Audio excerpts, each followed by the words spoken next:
So we're really excited for this panel, and I'd like to first welcome to the stage Grover Norquist. He is the president of Americans for Tax Reform, a taxpayer advocacy group he founded at President Reagan's request. He also chairs the Washington, D.C.-based Wednesday meeting, a weekly gathering of more than 150 elected officials, political activists, and movement leaders, and has served on the board of directors at the National Rifle Association, the American Conservative Union, the Parental Rights Organization, and the Center for the National Interest. He's joined on stage today by Atlas Society senior scholar Richard Salsman, who you all met a couple of times yesterday, and Jag, our wonderful CEO, who will be our moderator for this discussion on populism versus principles. All right, take it away, Jag. Thank you. And a reminder for the Q&A, as I admonished in my welcome remarks, to please step outside your comfort zone, ask a question, and we would love to be able to see more students participating in that. So Richard, maybe we can start with the definition of populism, both historically, its left-wing and right-wing variants, as well as its current incarnation. Okay, so the first thing I'd say is pop. If I said pop music, or if I said the population or populist, it's people. So one crude definition would be it's peopleism. That doesn't get us very far, but the way I interpret it, and I alluded to this yesterday, is something like, what is the source of wisdom, truth, sovereignty, power? The three main answers over the years has been God, reason, and people. So the divine right of kings was Vox Dei, and the Enlightenment, that brief period where we literally spoke of the voice of reason or the age of reason, call it Vox Intellentia. But that was soon replaced, once there was a critique of reason, by the idea of popular sovereignty. And it went hand in hand, by the way, with more universal suffrage. Right? So the idea was, well, more people should vote because that's the source, not only of sovereignty, but of wisdom, power, and all that kind of thing. So Vox Populi, often they would combine it when they were advocating almost like unlimited democracy, was Vox Populi, Vox Dei. They would literally say the voice of the people is the voice of God. So see how they were kind of relying on the prior method? But if God is out and reason is out, I think that's what's going on here, and I think it's also a version, I would say, of another way of thinking of this. To me, it's a version of, we can talk about this, of democracy, which the other day I said is one of the threats, I think, to capitalism. Demos means people. So democracy means ruled by people. But the question is, what kind of people? Under what kind of rules? How smart are they? How stupid are they? How vicious or or virtuous they are? You know, if you have public schools, that's people-based, right? Or public ownership of the means of production as well. But, you know, you could say the publicly schooled are easily fooled. Why? Because of this, inferior system. So in the idea of pandering, say, or demagoguery would be another one. Demagoguery is appealing to the people, but often to their lowest, most base prejudices and biases. I'll stop there, but those, just in terms of terminology, I do have a thought on left, right, but I don't want to. Oh, no, I'd like to hear it, because there does seem to be this through line of sort of an anti-elitism, Right. that Definitely. oppression and victimhood narrative. Well, the history in America is interesting because it started left and then went right. So I don't know if you realize that in the 1880s or so, there was something called the Farmers Alliance. And that morphed into the People's Party. There's actually a People's Party in the U.S. 1892. And that led into the progressive era of the turn of the century, where we got the income tax, central banking, antitrust, all the accoutrements of the warfare state came out of populism and progressivism. But the original one I would call left agrarian or socialist agrarian. They adopted half the planks in the Communist Manifesto. Nationalize industry, nationalize the railroads, income tax. This is what the farmers were asking for. They felt they were being exploited by not only railroads, but Wall Street. So populism has a big streak of anti-Wall Street, anti-finance, Occupy Wall Street. That's all populism, because they think those are parasites. They're not working with their hands. They're not working with the soil, so to speak. The right-wing one, and there's been many versions, I would say, which is interesting, they're actually pro-industrial. So if you think of Trump and Vance, for example, and others, they're complaining actually that we've deindustrialized. So it's no longer a farmers' party, but I would say it's still an anti-capitalist party because they're still anti-finance, they're still anti-free trade.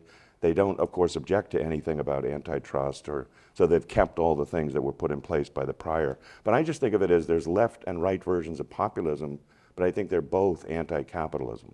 That's what worries me. Grover, anything to add there? Yeah, it's, okay. If something's popular, we don't necessarily refer to it as populist. If something's popular and stupid and destructive, then we say it's populist. Yeah. But I think the biggest challenge is with populism, democracy, when people get all upset at the elites being mean to them, and they think the elites are the guys who are building railroads rather than the people in Washington, D.C., that the guys who are leeching off, parasites are in D.C., the parasites are in government. Right. And even if you started as bankers or something, or somehow aristocrats or something, they always want to get a hold of the government because that's the way that the few can manage the many. That's the way the few can tell everybody else what to do. That's the way the few can get as much of the resources as possible because government allows you to have guns and use them to do that. And all of the things, it's a misdirection by the state to say, oh, look at these evil Google people. They're making all this money. Why don't we steal it? And we don't provide any services, but we'll steal their money, and then you'll feel better because they don't have the money. And it's the challenges of those of us committed to liberty and to rule of law. And one you need to back up is you were saying, the United States is not a democracy. The United States was set up with a constitution that specifically said we don't vote on certain things. We do not have democratic decisions on what church you go to or not. We do not have democratic decisions on whether your property belongs to you. We don't vote on these things. Freedom of speech is not voted on. We don't get to do in Socrates because he's annoying and we don't like what he says. There are a whole bunch of things that are not to be done democratically.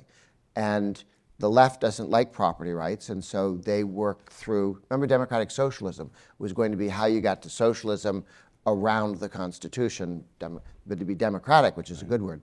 So I think people are often talking about completely different topics when they use populism. I watch some conservatives say, oh, we're very mad at high-tech companies because the FBI goes to the high-tech companies and tells them to censor certain people, and they do. So we've had it with these high-tech companies. I'm sorry, who is holding the gun and who's had to do what?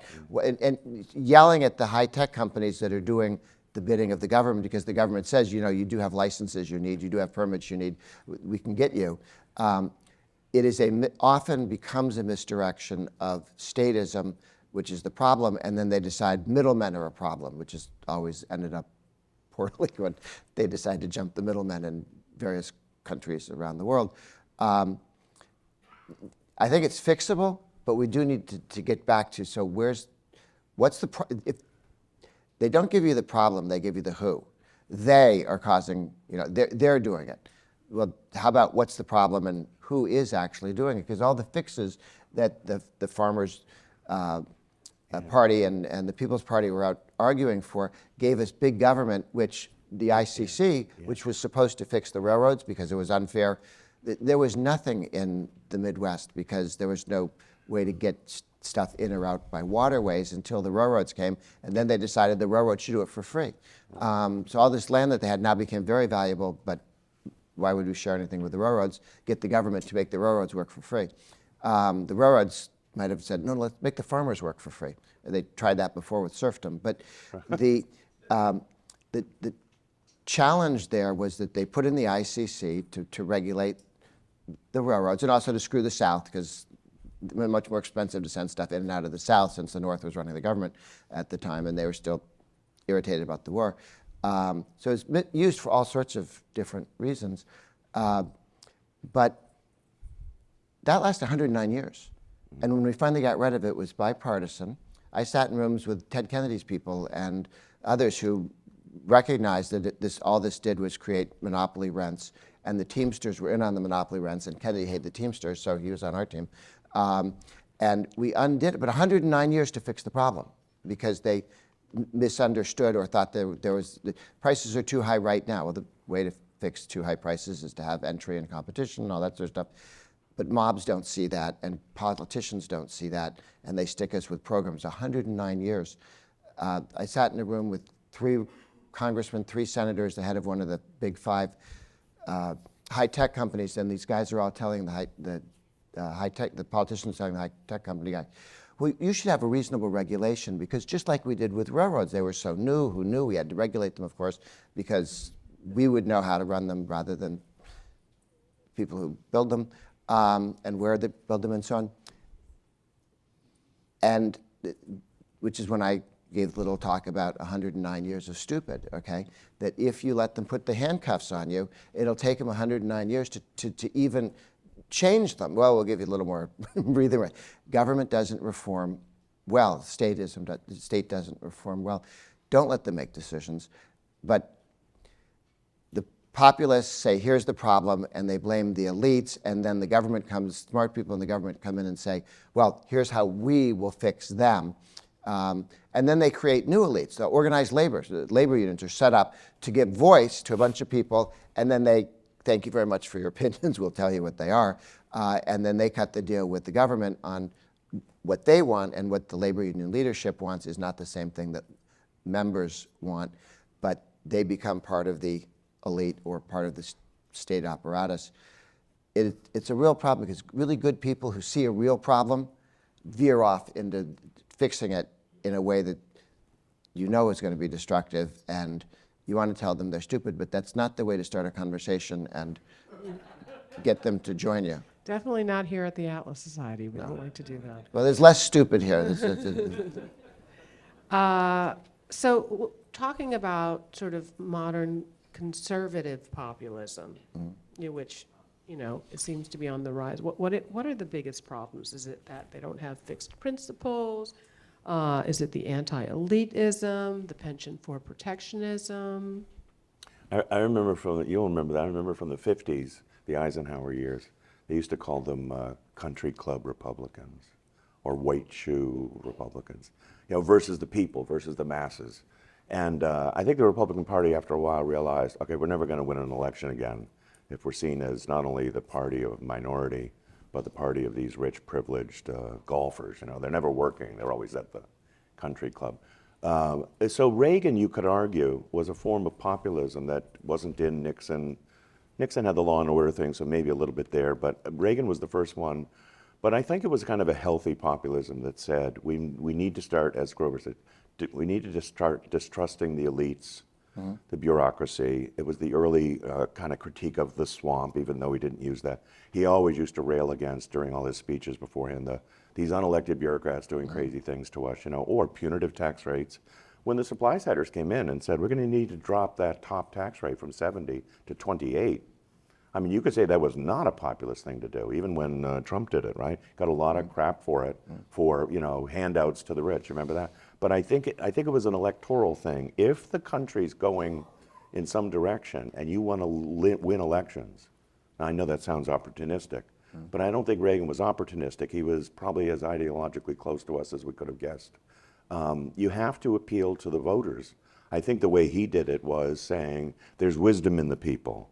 We trust the people. He used to quote the Constitution preamble all the time, we the people. And, but he had a kind of, I think, nostalgic, I wouldn't say naive, but a kind of nostalgic hope and belief that if you appeal to Americans on Americanism, you'll win. And by the way, that's what Trump did. He actually took that phrase from the Reagan campaign. I don't know if you know that. Make America Great Again. The Reagan Bush team said, let's make America great again. It was in all the buttons. They only dropped the let's. See, so it was still an appeal to Americanism. But again, it's still, in today's context, they're still going to endorse the welfare state. They're not really repealing it. Why? Because they know they wouldn't get votes. So it's a kind of sad in that regard, because they might love America more, they might be more pro-constitutional.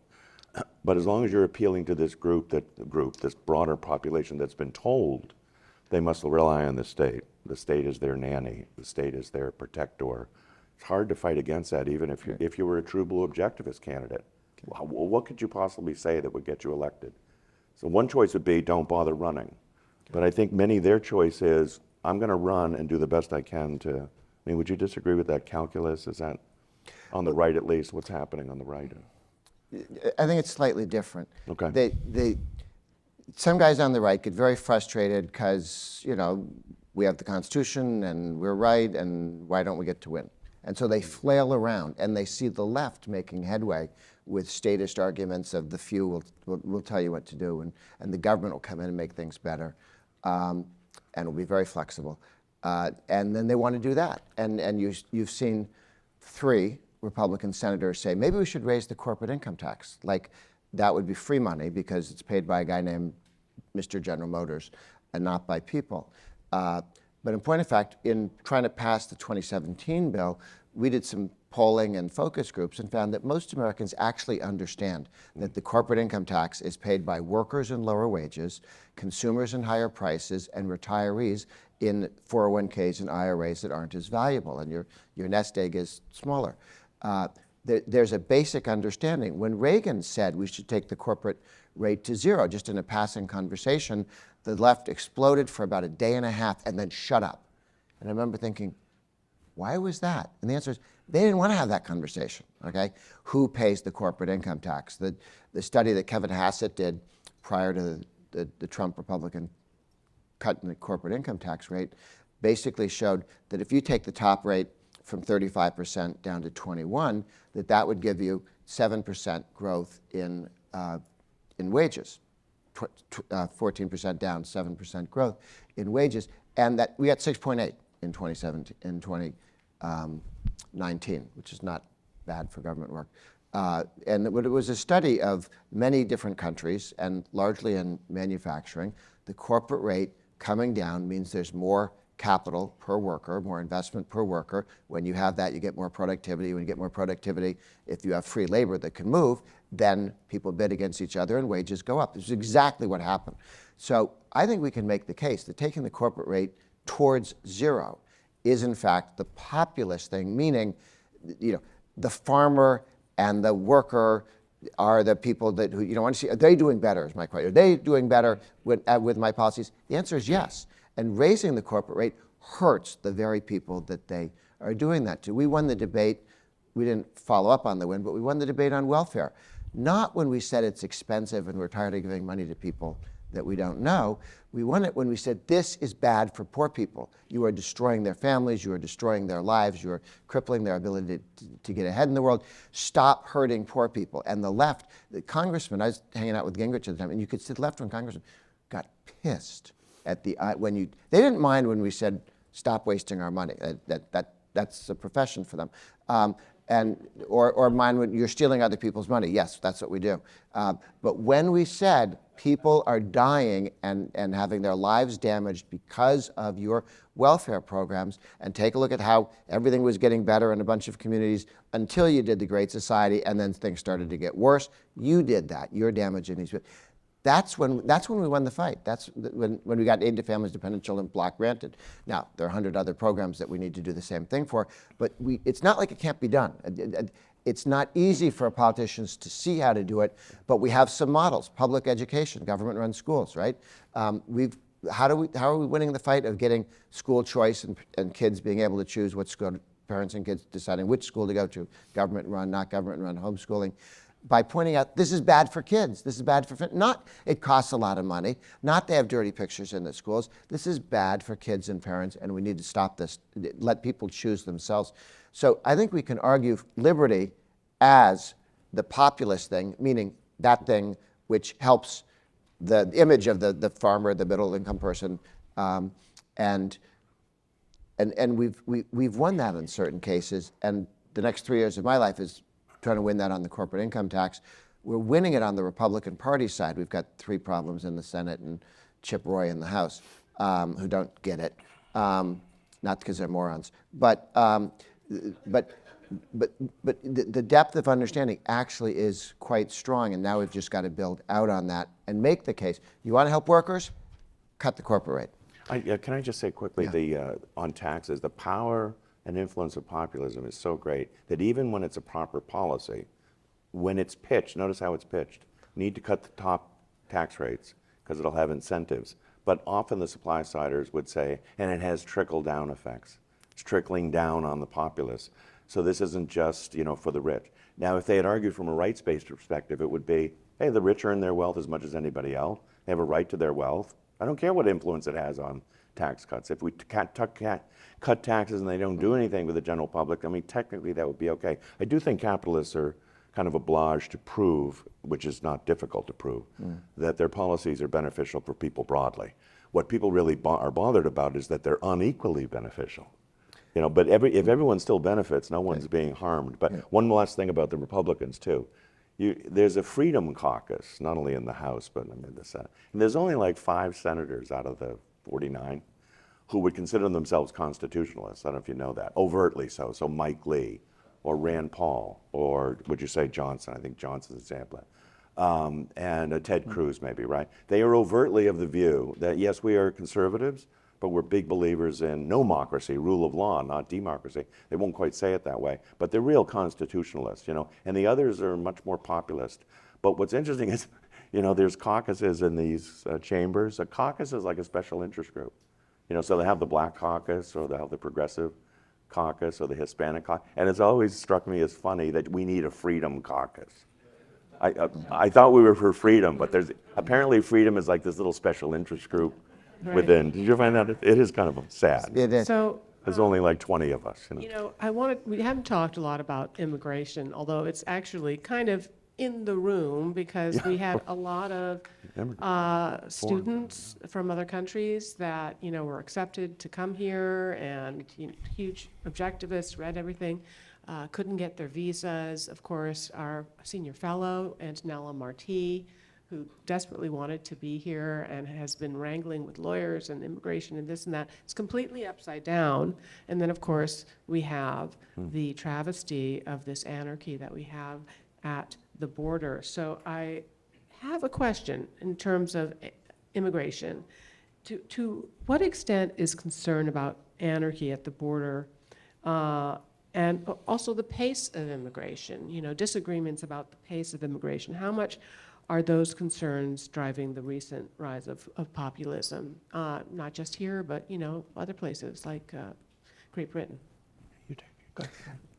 Well, yes, it is. Europe is different. I mean, the Germans can't have during the Cold War. They wouldn't let the Eastern Europeans come and rent houses to work for Voice of America because they weren't German. I mean, they see differences that don't look pretty European to me. But so their countries have historically been much longer set up over, we all speak German, we all speak English, we're the French people. And here we've always just been much more a little of everything. People do get scared if they feel overwhelmed by something.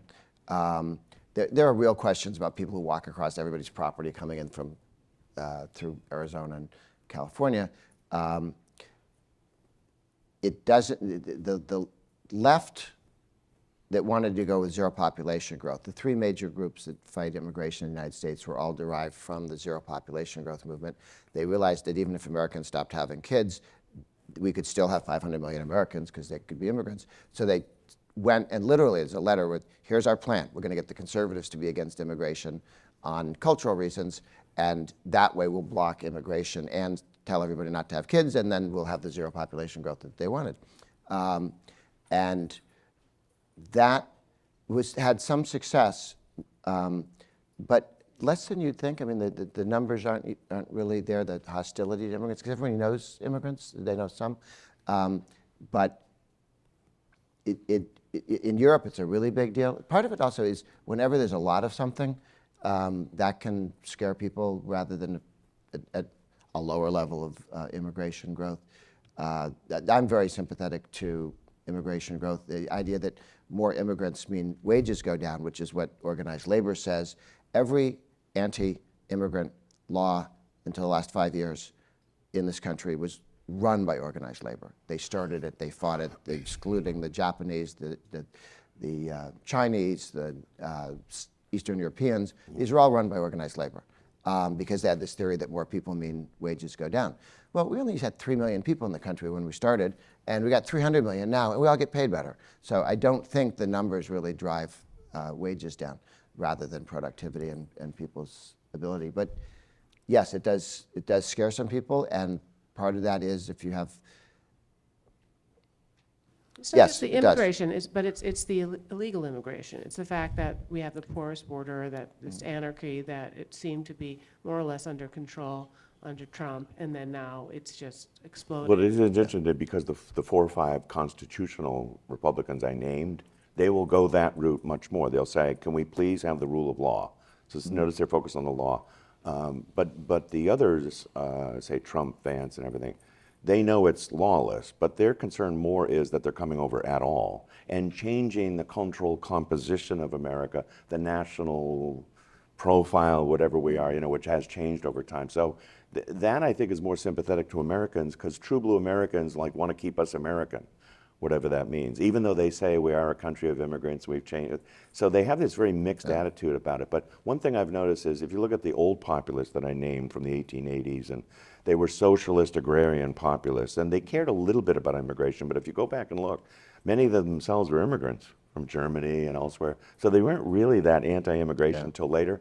This group is much more anti-immigration because, as I said, they're nationalists. So their view is the nation's all important. That's why they're against what they call globalists or globalization or free trade. So it's not just movement of goods across borders. Notice they're worried about movements of people across borders, and they just don't want that to happen for these various reasons. So I think that's one of the reasons you're seeing the anti-immigration. But the other thing is each side feeds the other because they're so ridiculous. So in other words, the false choice we're given is close the borders or completely wide open anarchic borders. And the proper role of government should be managed borders, processing centers. I call it the Ellis Island model, although someone pointed out to me the other day, Richard, Ellis Island was before we had the big magnet welfare state, where people came over from Europe and they were not expected to go on the dole.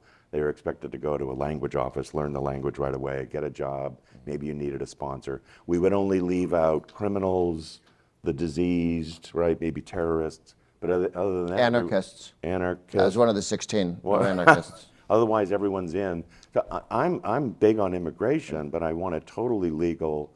And they do need to put more resources into actually processing people. They don't do that. And when you think of the trillions government spends, and they won't spend it on that, it's almost like they intended to be anarchy. Crime is a real issue, and a lot of cities have decided not to punish it. Welfare and dependency is a real issue, and people who are deciding to play identity politics are real issues. And, sometimes immigration gets wrapped up in all of those three. I'm in favor of not having a whole bunch of welfare and not having identity politics and so on. If you drop and crime being treated seriously, if you drop those, some of the opposition to immigration would go down because they get wrapped into that same issue. Trump always talks about crime and immigration as if they were the same thing. All right. And there was a We got two I'm more sorry. minutes, so Yeah. I'm going to get this one last quick one in for Grover, and then we're going to get questions from our students. So Grover, you were at the Republican National Convention last week. Sean O'Brien, General President of the International Brotherhood of Teamsters, was given a primetime slot to address the convention on Monday night.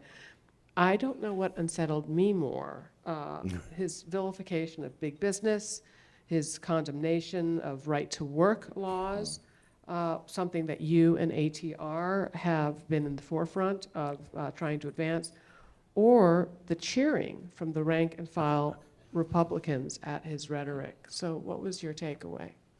I heard mostly from people on the floor who were disgusted by it, so I guess they weren't Good. cheering.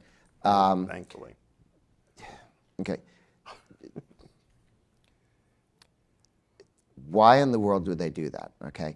1950s, 33% of all workers, and this was when there were a lot less government workers at that, 33% of all workers were paying union dues, were in unions. It's now 7% of the private sector, 10% of everybody, and 35% of government workers. So 10% of everybody's in a union, but only 7% in the private sector. And by the way, only 4% of people who are members of unions ever voted to join those unions. Most people join United Auto Workers. We had an election 70 years ago. You should have been there if you didn't want to be in the union.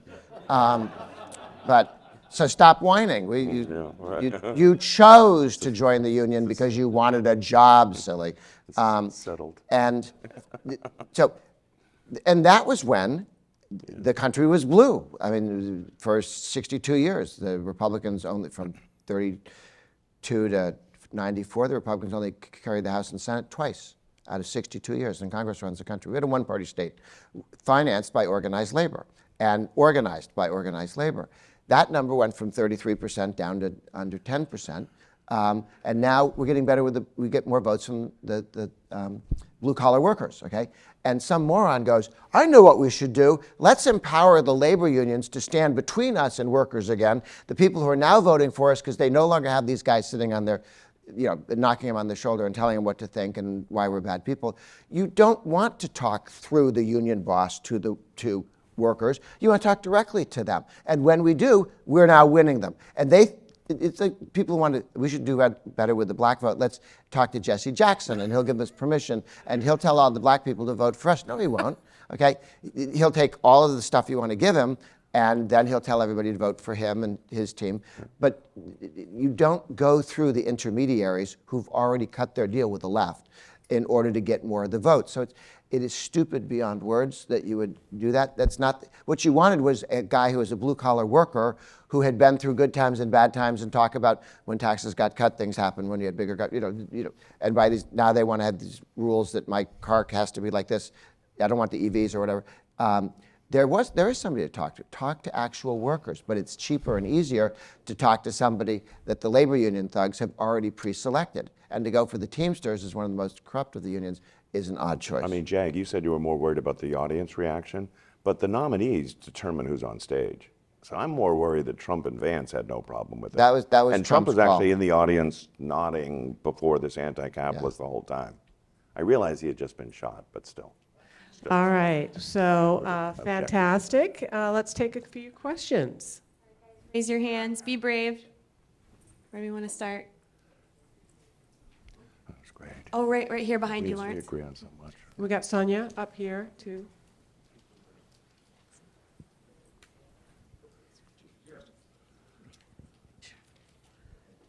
Go ahead, Sonia. Okay.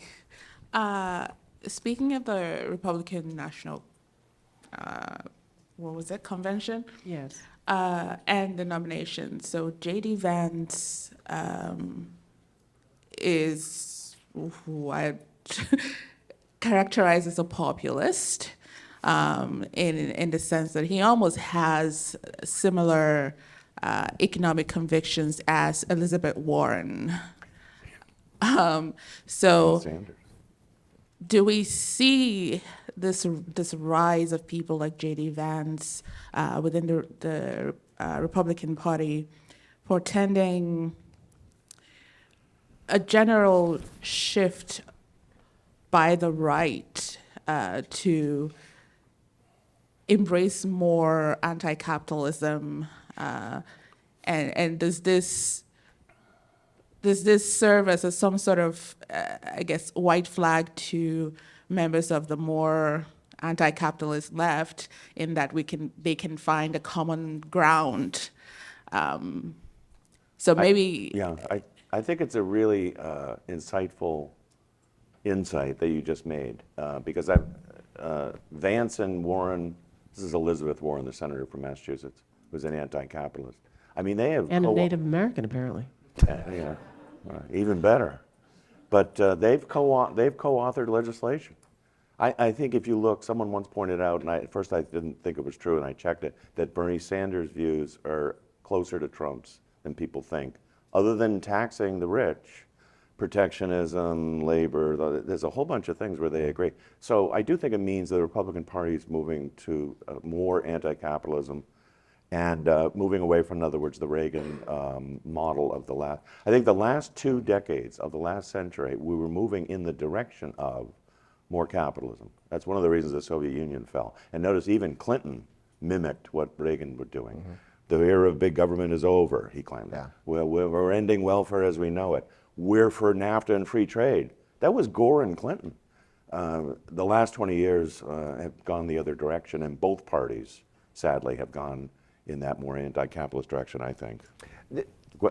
Why is another issue. But It's very serious. It's a real problem, but it's like skin cancer, okay? You can deal with it. but deal with it now. We're talking about 3 senators that are problems. You're talking about a handful of congressmen. You look at the 50 states, there's no governor that follows that line. There's no governor out there handing goodies to organized labor or raising taxes on corporations. And so I get these calls every 3 days from the establishment press. Oh, all these people, want to be populists and have tax rich people and stuff like that. And I say, who? Name them. And they have a hard time naming anybody.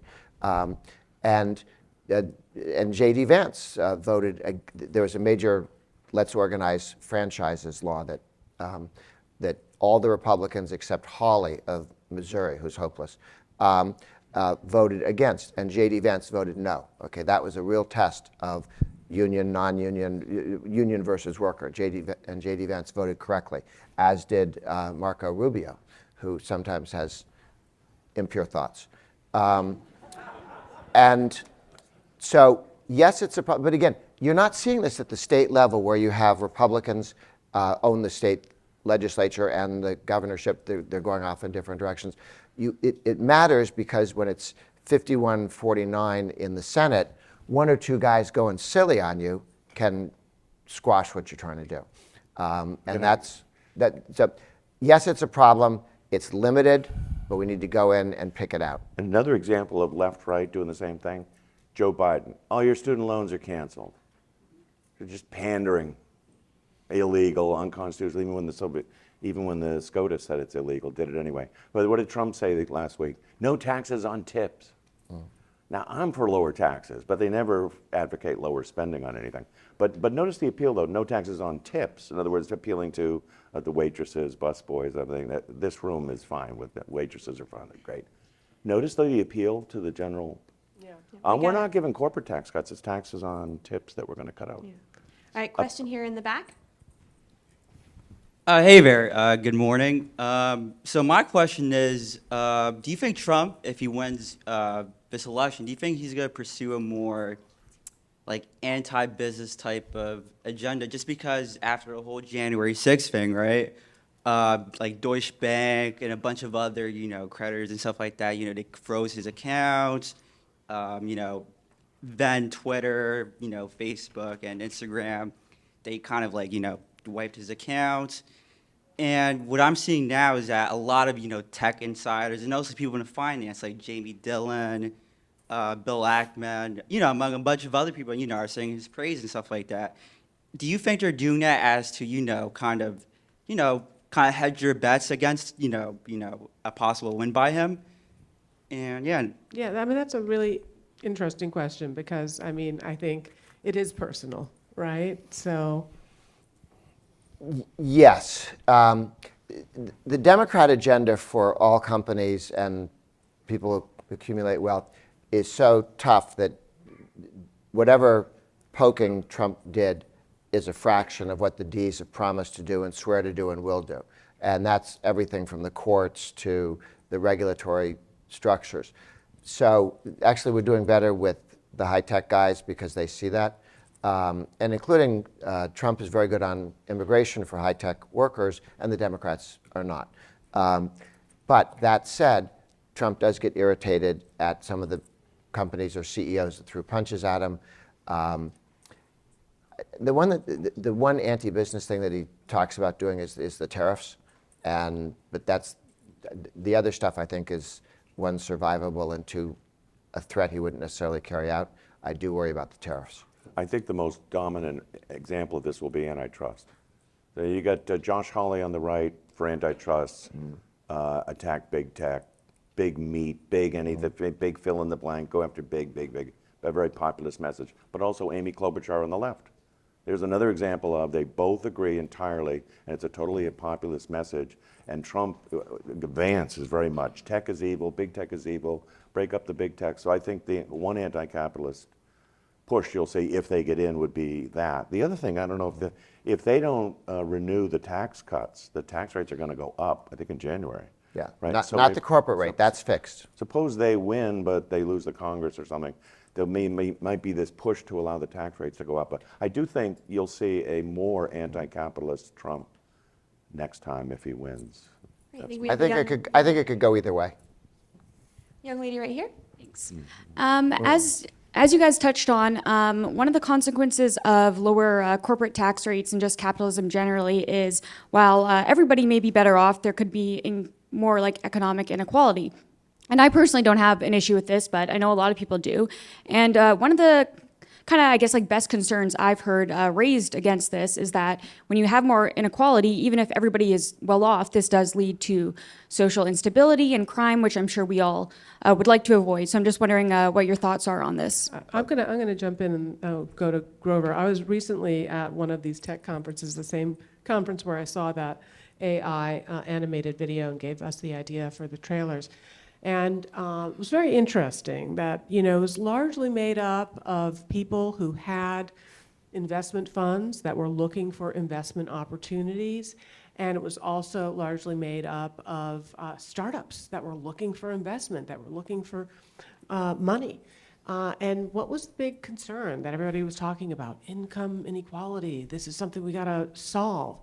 And I was saying, do you understand that what you need is you need investment, and that comes from the accumulation of capital. So I think that, one of the questions I didn't get to here was part of the rise of populism is that we have failed to make the case for capitalism. And part of the case for capitalism rather than free markets, which is transactional, is that it is capital that is the seed corn that drives investment, productivity, all progress in society. So I think we need to make a better case for why the accumulation of capital is a positive. But the focus on inequality is a sign of one of our successes. When did that happen? It happened and it was announced by Obama. He said, we're all going to focus on this now. And like a dime, they all turned. That was on the 50th anniversary of the Great Society's failure, okay? And they didn't want to have a conversation. I debated the former Democrat from Vermont who screamed in Iowa, Howard Dean, on the 50 years. And the argument is, this has been a failure, and everything they said was going to get better got worse and more expensive. And they wanted to shift to something, because their argument was, we can solve poverty, we give people money, then they have poverty. If we give them money, they'll have middle-class values, and they're just, this will all work. And you read the speech that the president gave in Ann Arbor on this, and you just, you look at this is the most ridiculous thing I'd ever heard of, and an entire program of trillions of dollars was written off of it. It failed. Then they said, oh, we'll go to inequality, because we know how to fix inequality. We can make rich people poorer. We can do that. We can't make poor people richer, but we can make rich people poorer. Then we have less inequality, then we won, right? And so yes, what's interesting is they've given up on the idea that they can help poor people with the state. They're now into the business of we can tear down some people, and then it's not as big a difference. But I want to suggest that here's cheerful news. In the 57 states, there are quite a number. That there are 750. Okay. Sorry, some people are too young to remember that. Thank you. 50 states, 7 have no income tax. 14 have a single rate tax, 2, 3, 4, other than 0. 5 states in the last 5 years have gone to single rate taxes.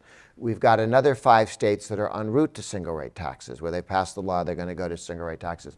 Once you get a single rate income tax, you really do tremendous damage to the whole hate and envy argument. When we were trying to take North Dakota down from 7 rates to 2, we wanted to get to 1, but we could only agree to get to 2. 7 to 2, there was no end of fighting. Well, I think Mary's getting a faster reduction than I. These numbers are all under 3%, right? And we're going from 7 to 2, and then we're going to 0. But people were fighting. But once you got down to 2, now people can see that we're going to 1 and then we're going to 0. Ohio went from 5 to 2. They're going to 1 and then to 0. Across the country, people are changing the rules to go to a single rate tax. And when you have a single rate tax, North Carolina, for instance, has taken their single rate tax and they cut it every single year. They're on track to 0. Iowa will be at a single rate tax in about a year. They've taken their income tax, corporate and individual, in half since they started this project. This lady should have been vice president. And in another 6, 7 years, they'll be at 0. Louisiana's on path to a single rate and then to zero. So we are actually winning the argument at the state level. Well, can you do this publicly? Doesn't everybody want it? I always remember being told everyone wants a graduated income tax. Everyone thinks that's fair because Karl Marx said it was. And in point of fact, people very easily go to a single rate tax. The left goes nuts over it. They will give you anything other than that single rate. The lady governor of Kansas. So just anything you want, not go to a single rate, because they recognize that once you treat everybody at one rate, you can't go, well, we're going to go from 3% to 2%. Well, what about the billionaire? Well, he goes from 3% to 2% too. End of discussion. The whole hate and envy thing in income tax fights at the state level goes way down. We get this done in 25 states, which we'll have in the next few years. That's when we go to Washington to go to a single rate here. To address your question directly, I think it's the reverse. I think what you're saying is populism being fed by a concern about inequality, which capitalism causes? Capitalism does cause inequality, and it should. We should be celebrating it, not before the law, but as a result. But I think populism is driven by other things, mainly we're the common man, the real thing. And these elites are fake and corrupt and whatever. Hi, I'm Jennifer Grossman. I'm CEO of the Atlas Society. We are the leading nonprofit engaging young people with the ideas of Ayn Rand in fun, creative ways, including animated videos and graphic novels. At the Atlas Society, we create content for skimmers, swimmers, and deep divers as we mindfully move young people along a journey for advanced engagement. You can help us in our moonshot of engaging 1 billion young minds with Ayn Rand's ideas with a tax-deductible donation to atlassociety.org today. Thanks.